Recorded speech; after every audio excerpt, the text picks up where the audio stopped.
the background I use is actually not this. This is our office. It's got a lot of stuff in it. No, I use the one at our spiritual center between the buildings, the garden area with the trees and everything. But I've never figured out how to do it on this streaming service. So maybe one of these days I can figure it out. But if it involves programming, I'm not going to do it. Today's writer has called the whole thing The Antidote to Overthinking. And her name is Reverend Dr. Martha Quintana. And she wrote these back in December of 2021.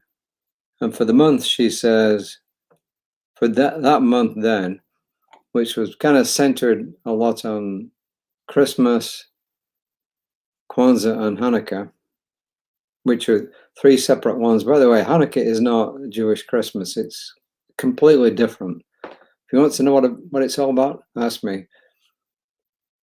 Anyway, in the Daily Guides, it was called The Ache for Home Lives in All of Us. And the quote after that was from Maya Angelou, who said, "The safe place where we can go as we are and not be questioned. The safe place where we can go as we are and not be questioned.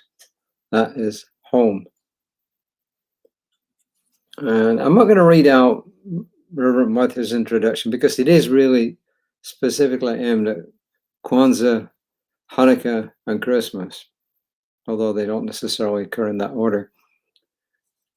Anyway, she says that she's dedicated her life to helping others transform their lives through inclusivity, respect, and opportunities to create unity, which is kind of good.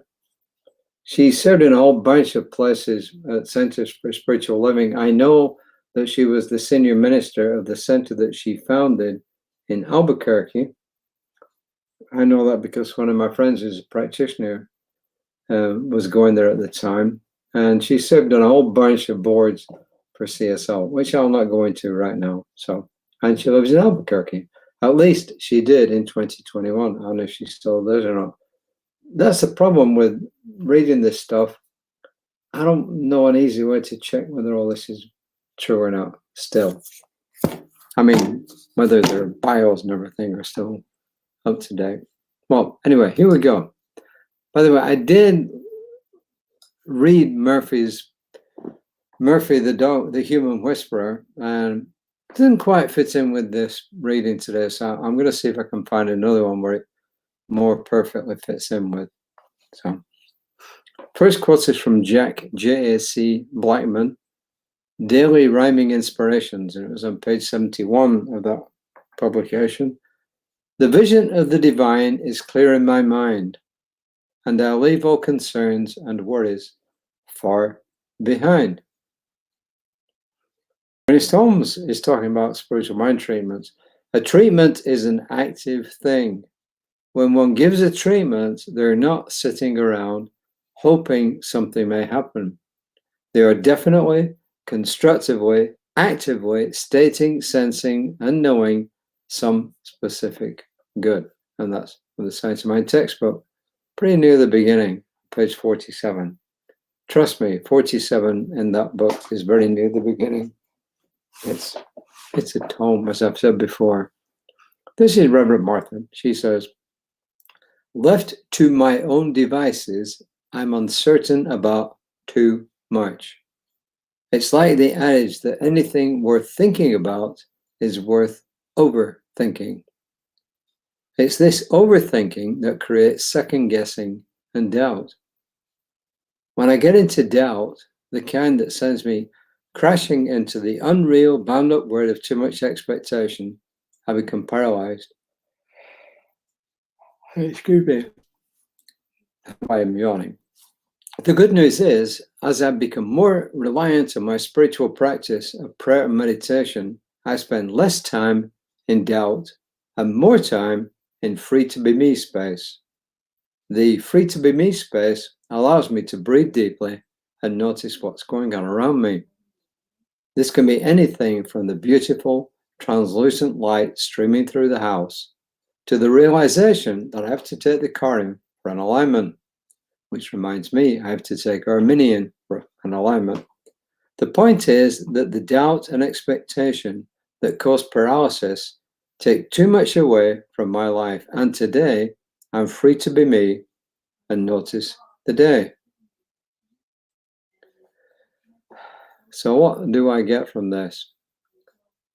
Do I overthink things?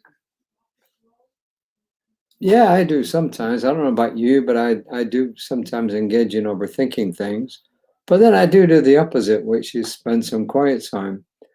But I'm not 100% sure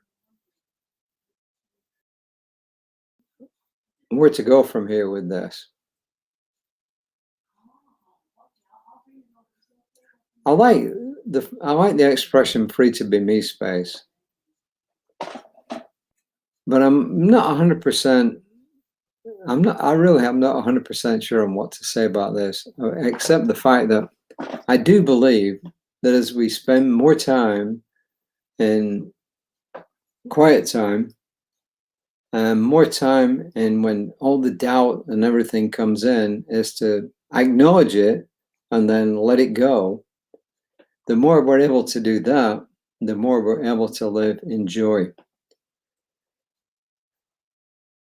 Anyway, that's what I get out of this. Overthinking,